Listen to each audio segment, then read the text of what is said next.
sustainable development. It never. A loan for seminars, very quick. A loan for irrigation, you don't see. The problems was Africa producing raw materials. Imagine coffee. The global value of coffee is $460 billion. All the coffee producing countries of the world, Brazil, us, all this, we only get 25 billion. This is the submission by the President Yoweri Museveni at Heads of State Summit, where the President of World Bank was there. You can see that President Yoweri Museveni is singing a different tune from what your ordinary African leader is saying. President Museveni is showing us that we have been losing a lot in this sustainable development. We need to have our goods refined, and we don't have to sell our products in their raw form. So enjoy what the President of Uganda, President Yoweri Museveni, now he's singing and he's talking like your Ibrahim Traore. This is the kind of leadership that we want, the decisiveness that we want our leaders to speak with authority. We want our leaders to speak decisively on issues that affect the African people. Enjoy the video. But I was very happy to hear the President of the World Bank talking about prosperity instead of profiteering. These were his own words. That's what I picked. This has been the problem. Aid has been for profiteering. This has been the problem. Now, the World Bank people and other groups have been talking of sustainable development.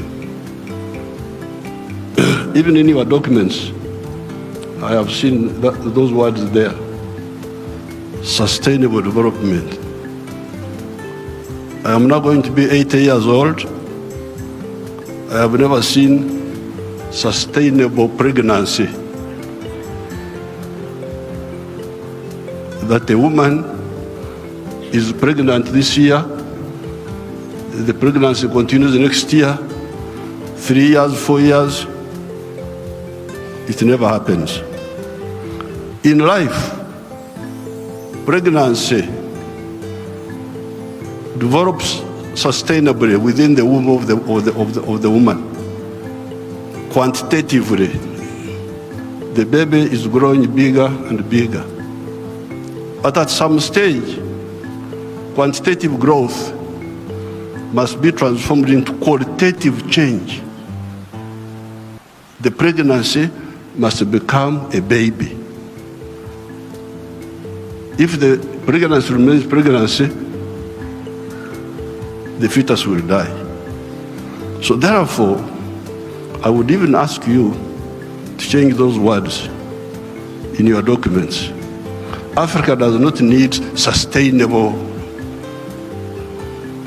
what? You could call it sustainable underdevelopment. Africa needs socio-economic transformation. The pregnancy must become a baby. The baby must grow and become a teenager. The teenager must grow. That's what happens in life. You cannot have quantitative growth and you think you are doing anything. The main reason why there is no growth is because the growth factors are not funded. They are not even understood. What are the growth factors? We now talk of private sector-led growth. Yes, But for the private sector to grow, what does it need? It needs low costs of production. Ministers of Finance, low costs of production. And what are the low costs of production? Number one, transport. You must have low transport costs. Where do low transport costs come from? From the railway. If you don't fund the railway, how will you get low transport costs? Wonderful people, Banco Mundial, IMF, all of this. Where will low cost of production come from if you don't have a railway? I have been here for the last 64 years. I've been watching as a student leader, as a freedom fighter, now as the leader of a country. How many railways have been constructed or funded in Africa? The few that have been was by China, the Tanzania Railway to Zambia, and recently China, another one here in Kenya, and then Tanzania on their own, they are building a railway line. So if you are talking of helping Africa, the railway, I don't want to be involved in any other words, no, please. The railway,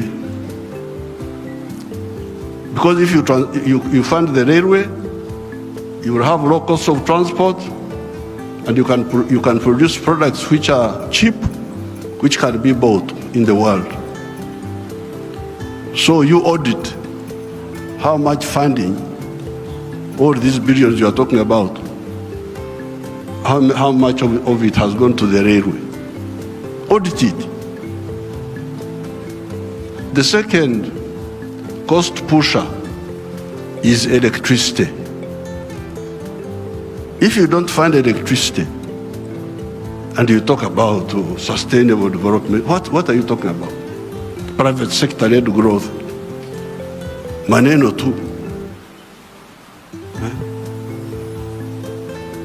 Electricity, we must have low-cost electricity, not exceeding 5 cents per kilowatt hour. That's what I insist on in Uganda. I'm tired of all these stories.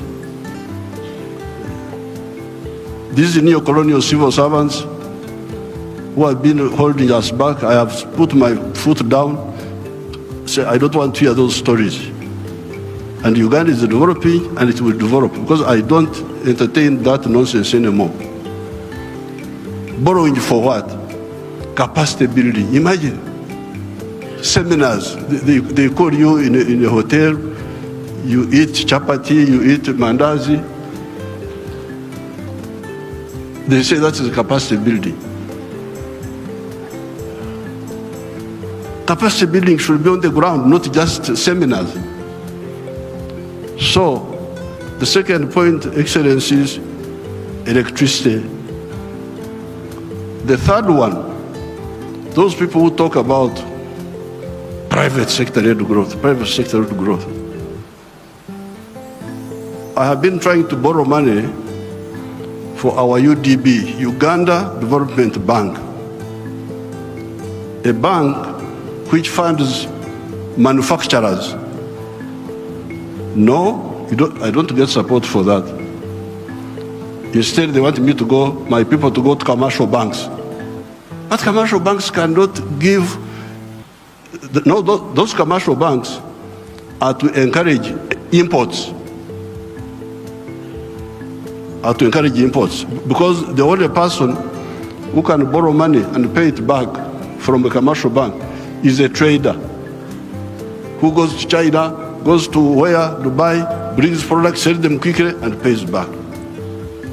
So, if you are serious, I need to hear about the low-cost funding for manufacturing. Not for stories, not for what, no, manufacturing.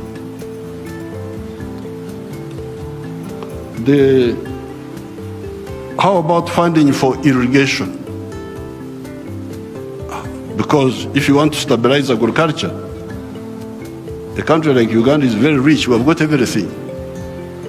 But still sometimes we get some erraticness in the rain. So in order to stabilize, I've been trying to look for a loan for irrigation. I can't easily get it. Very difficult to get. A loan for seminars, very quick. The civil servants, what?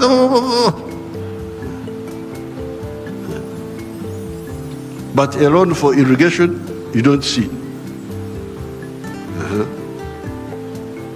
Now, finally, the loan for, I don't know the situation in other African countries, and I don't have time to talk for a long, I don't have opportunity to talk for long. But Uganda is a very rich country. But one of the problems we were having was that our people were outside the money economy. They were in what they call subsistence sector. They just produce for eating, produce for eating, produce for eating. Wanashughulikia tumbo tu. So I was looking for money. Please give me money to give coffee seedlings to these fellows who are just producing for the stomach, so that they can produce for the stomach but also produce for the pocket, so that they join the money economy. You cannot imagine that by 2013, a few years ago, 68% of the homesteads in Uganda were still in the subsistence sector, in the non-money economy. You audit your countries. What is the situation? What is the percentage of the people? So I had now to use my own money, because I couldn't borrow money from anybody. The loans are for capacity building, for, I don't know, sometimes they give for ICT, but ICT is a communication system, mainly. What are you going to communicate on that communication? How are you? Good morning. And you think that is communication? Why don't you have ICT linked with agriculture, linked with industry? Oh, now the digital. Are you eating computers? Have I seen anybody eating computers? Just running up and down, maneno tu.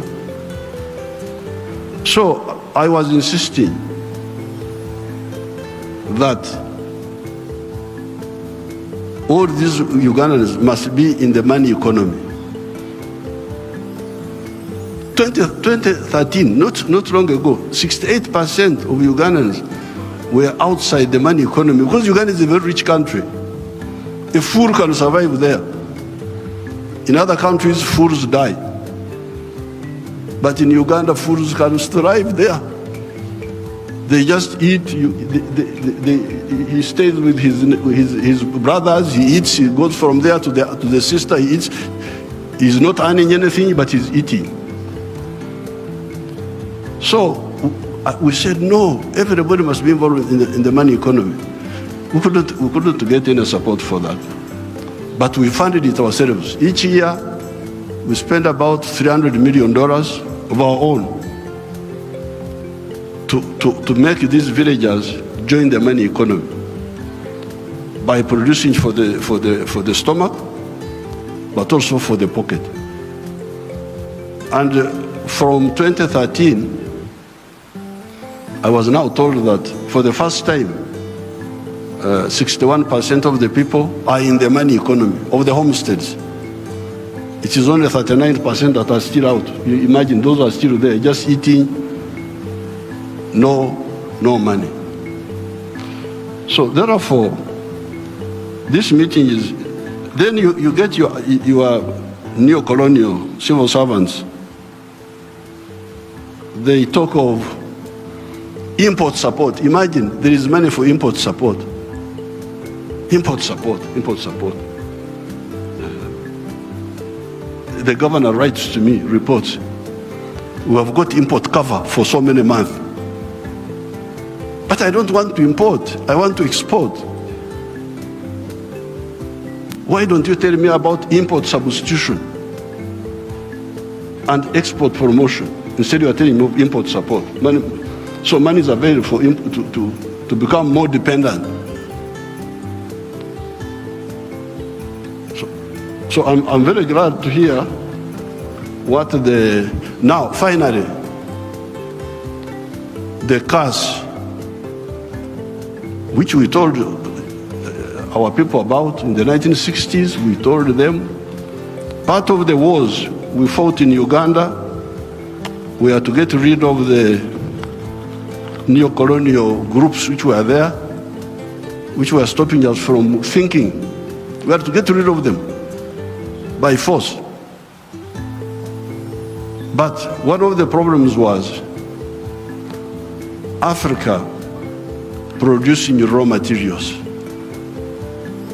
Matière primaire, they call it in Français, matière primaire. Raw materials. Imagine coffee. The global value of coffee is $460 billion. All the coffee producing countries of the world, Brazil, us, all this, we only get 25 billion of that. Out of the 460 billion, the coffee producing countries get 25 billion. And Africa gets only 2.5 billion. 900 million of that comes to Uganda because Uganda produces a lot of coffee. A country like Germany, which has no coffee, earns $65 billion from coffee. So, this I sell a kilo of coffee, good grade coffee, $2.5. Somebody in London would get $241 from that 1 kilo. Okay, there are other costs on the way. I don't want to, because he's the owner of a restaurant and so on. But coffee roasting, coffee grinding, coffee packing must happen here in Africa. Must happen at source. The shirt I'm putting on is Ugandan cotton. I don't put on foreign clothes.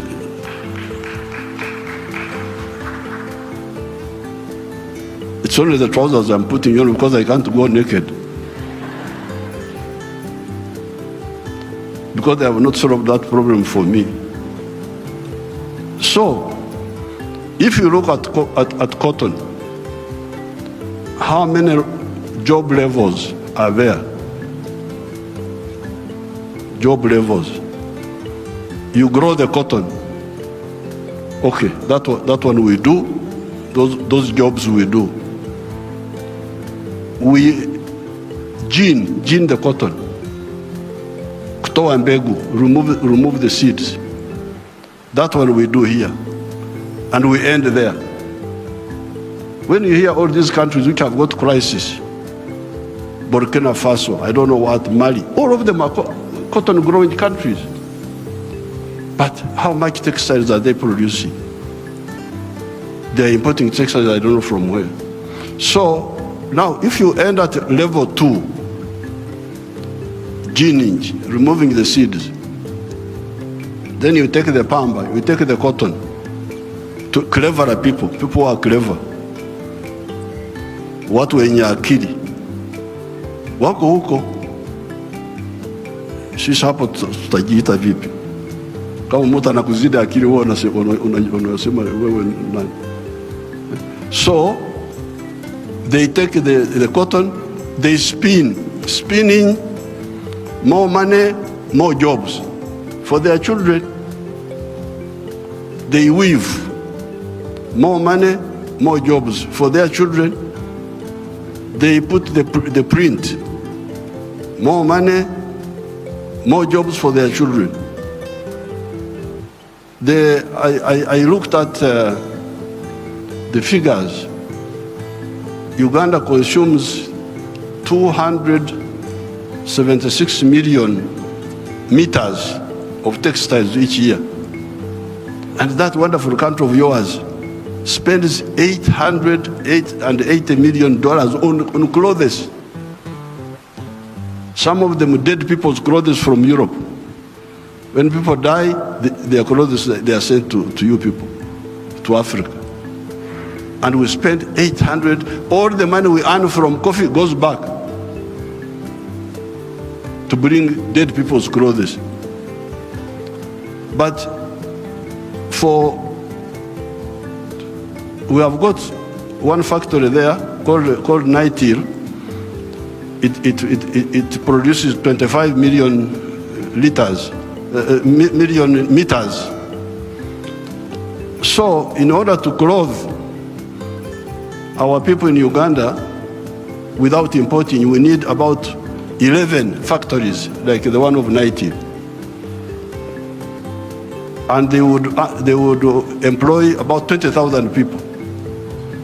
So and we would save $880 million, which we are just giving it to other people.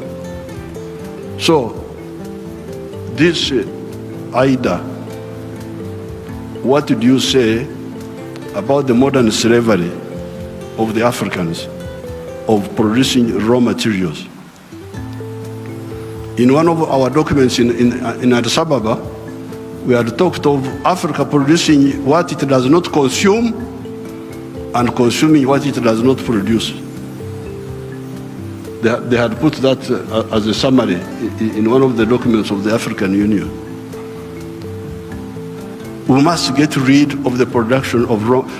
I banned the export of minerals from Uganda and process. I banned them. Piga marufuku. Then the agents were going in the corridors, what Mufaji, no mineral will come from Uganda if it's not processed. You wait until I go away, you can steal the minerals, but not now. I banned this export of unprocessed minerals in 2012. My young brother, His Excellency Ruto, I forgave him and gave him some little iron ore for I think 2 or 3 years, because I've got a lot of iron ore, one of the best in the world. I told him, His Excellency Ruto's man, Muhindi wa hapa Kenya, you come and build the steel factory in Uganda at the iron ore. Oh, yeah. I've already built in Mombasa. So I said, okay, because of my young friend, I give you some iron ore for 2 or 3 years. But come and put the factory here. Now you can imagine akili ya watu wenu, my civil servants. An Indian wanted to take that iron ore to India. Imagine. Iron ore in our language is called obtare, but it is soil, black soil. If you see it, it is soil. To take that to India and do what? Pay your wonderful people $47 per ton. Our iron ore is the purest in the world. It is 70% pure. So you need like 1.5 tons to make a ton of steel. Now, a ton of steel costs $700. Somebody gives you $47 on your wealth, the wealth of your people, and he gets $700 from it. And all the jobs, your children have no jobs. Watoto wa Wahindi wanafanya wamepata kazi. I can't be part of that treachery. So I banned, there will be no export of unprocessed minerals from Uganda. So there's no business. What do you mean there's no business? So when I banned them, they are flocking in now. They have opened 7 gold refineries. 7 gold refineries, they are there. Because I banned. The other day I was opening a tin refinery. You can imagine this tin, and the Sulu Samia may know where we were, the power station, both sides, the Uganda side and the Tanzanian side. That is all tin. But all this time, imagine, since the British were here, they were taking, walikuwa wanachukua mawe tu, stones, because tin in nature is a stone, looks like a stone. So they take that. And they give my people $11 per kilo. And they take it to cleverer people. For the cleverer people, they get $32. My people got 11, those people get $32. And all the jobs. So when I was opening the factory, I was asking the refinery, I was asking them, this boy who opened the factory is a Canadian. I was asking them, huyu Mkanada ameleta umeme wake? Has this Canadian brought his own electricity? No. Anatumia umeme wa kwetu. Ameleta maji yake ya factory? No. Anatumia maji yetu. Internet anatumia ya nani? Ya kwetu. So out of the $32, much of that money will remain in Uganda. Pay for the raw material, pay for the electricity, pay for the water, all that remains in Uganda. So what does, first of all, my African brothers and sisters say about this hemorrhage of Africa? Hemorrhage. Echikurukuto, we call it in Uganda. This hemorrhage must stop. The crisis you see in these countries is because of stagnation of the last 60 years since independence. The population is increasing, the economies are not increasing. What do you expect? So with these few words, Your Excellencies, what do I say? Merci beaucoup. We have all heard from the President of Uganda. This is the kind of leadership that we are looking for in Africa. That if our African leaders, they can speak like this and act like this, that our resources have to benefit the African people. We don't have to be a center where we just produce resources for the world to benefit. Like the issue of coffee spoke about, like the issue of iron ore. Imagine you sell your iron ore at $47, and then you own the one who get your iron ore will realize something $100 to $900. So it cannot be. We have to make sure that we are not donating our jobs to other countries. Our jobs have to remain here with us in Africa. So with that, I'll see you again in some of our videos. Enjoy, and don't forget to watch this other video, the videos that we are producing here on this channel. Be blessed. Take care of your loved ones. Bye.